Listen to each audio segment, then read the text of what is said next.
area is, we defined area a few lessons back. Do you remember that? We defined area. Can anyone remember how we defined it? Area is, yes, it had to do with space, right? It's the space taken up by what kind of thing? An object, a three-dimensional object. For area, it's going to be flat, isn't it? So I could say the area of this whiteboard because it's a flat thing. Okay. So area is the space taken up by. I could say flat, but a more mathematical, more specific way to say it is. Anyone know? What is this? When we have a mathematical way to say when things are flat, when objects are flat. Two-dimensional. Yeah, we talk about their dimensions, right? So instead of saying flat, it would be more specific to say two-dimensional. But what we really mean is flat, yeah? So area is the space taken up by a flat object, a 2D object, okay? Now volume is just the same, but it's when you add a third dimension in, okay? So that's area. Volume, on the other hand, okay, is still space taken up by something. The space taken up by A three-dimensional. yeah, that's right. So now, by the way, there's going to be three-dimensional here. What would be the equivalent word? It's not flat, right? What happens when you've got an object and it's not flat anymore? 3D. It's three-dimensional, yeah, so I'm going to put that down. I'm thinking it's solid. It's like, you know, it's actually got some thickness to it, right? So we would say, someone's on the ball today, a solid or three-dimensional object. Okay, there you go, right? Now, we're going to have a look at the volume of a whole bunch of different shapes, but just like we were having a look at yesterday at prisms, okay, and we're going to carry that idea forward, okay? So, for prisms, okay. Now, here I'm going to try and connect together this area and this volume idea, okay? For prisms, volume is equal to, and you can put this next part in like big letters, different color, put it in a box or something like that, okay? I'll say V equals, okay, the area of the cross section. We talked about cross sections yesterday. I'll remind you again in a second what they are after we finish writing this. Area of the cross section times the perpendicular height. Okay, let's unpack this. Okay, what's the cross section? Remember, these two shapes here, these are some examples of prisms, right? What is a cross section? How would you explain the phrase cross section to someone who didn't know what it meant? Cutting. Yes, sir.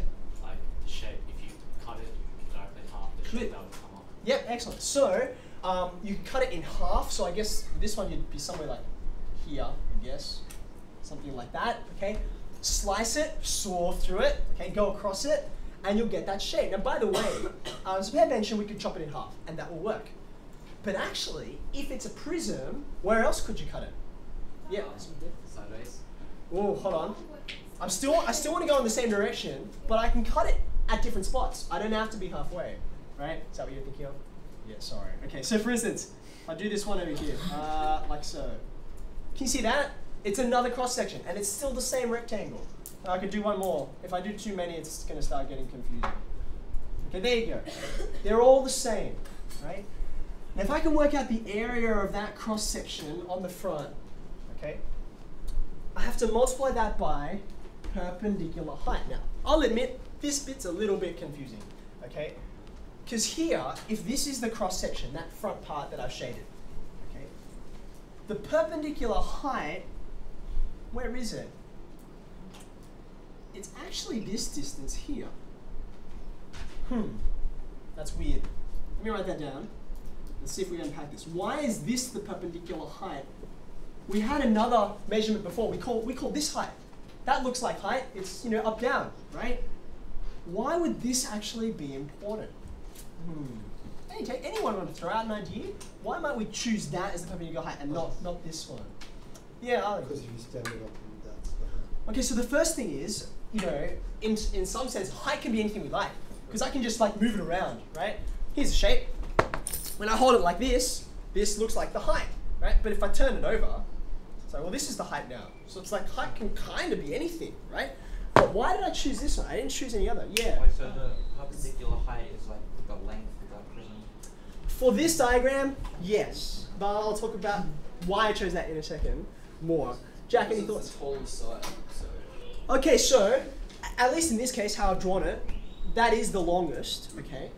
But like I said, let me come back to this, right? At the moment, this is the longest, okay, and that's the height. But I still could turn it over, and I could get a different height. So why do I choose that? Now, the key is all in this word here. Perpendicular. Why is that important? Okay, so this is a really crucial idea, and maybe we might even write this underneath because it's so important, okay? The perpendicular height, this is how you can know what the perpendicular height is, okay? It's the length or the height or the breadth or whatever that's perpendicular to the cross section. Let me say that again, that's really important. The perpendicular height, we call it the perpendicular height, not just height, okay?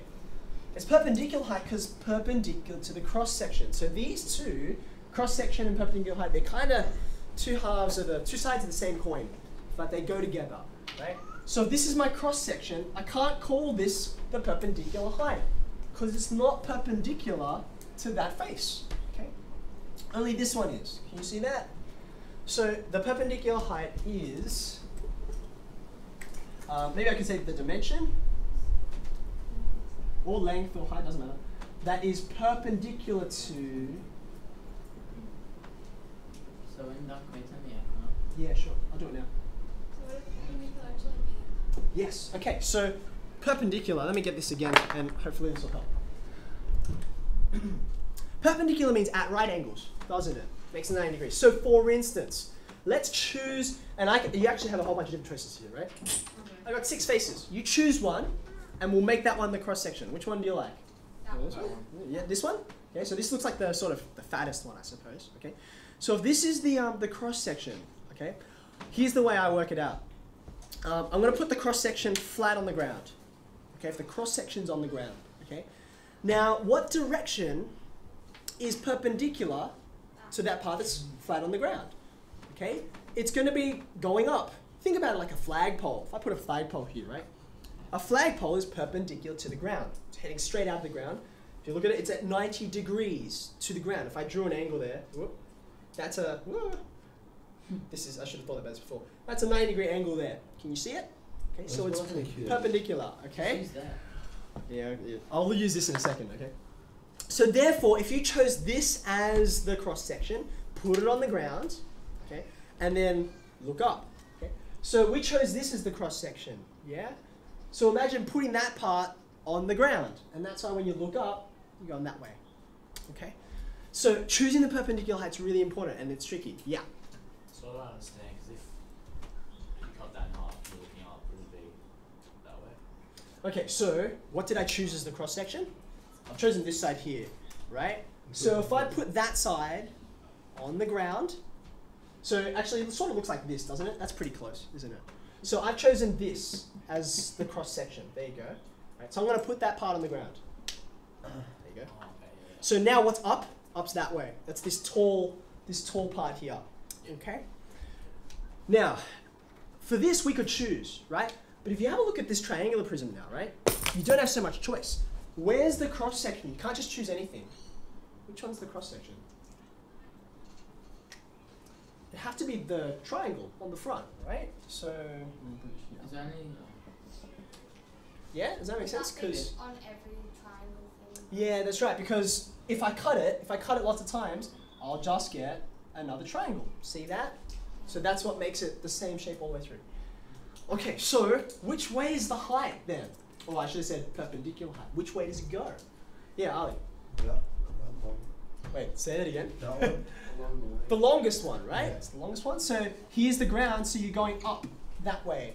In fact, it's just like this one, isn't it? There's the, I should go all the way. There is the perpendicular height. Okay, let me write that in. Oh yeah, right. Okay, so yeah, I think it's helpful. And I think that's kind of why we call it perpendicular height and not just height, right? So that you know which one it is. Okay. I saw that, by the way. Now, if you work out what the area of the cross section is, and you can work that out. You multiply the perpendicular height, that'll give you your volume. Okay, that'll give you your volume. Right. So let's quickly look at an example, and then I can start talking. This is now you can go to page 218. Okay. Now. Yep. So you got to I think it wants the bins. So I don't have to take those. Okay. Oh wait, I wanted to say one more thing. Here we go. I need this guy. Okay, now so far, right? We've been looking at nice sort of normal shapes, rectangles, triangles, but actually doesn't matter what the shape is, so long as you can work out the cross section. So, example. Here we go. Sorry, stick this on here. And where did I say this was going to go? Here we go. Okay, here you go. Now, this shape here, right, that I've just created, is it still a prism?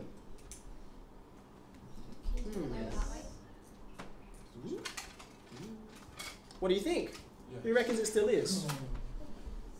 You reckon it's still a prism? I think it is still a prism. How can you tell? Go back to how do we define what a prism is? Well, it's three-dimensional, but it's more than that, right? It's got faces, but there's more than that. Like if I took off this, for example, I'll do this. It's not a prism anymore.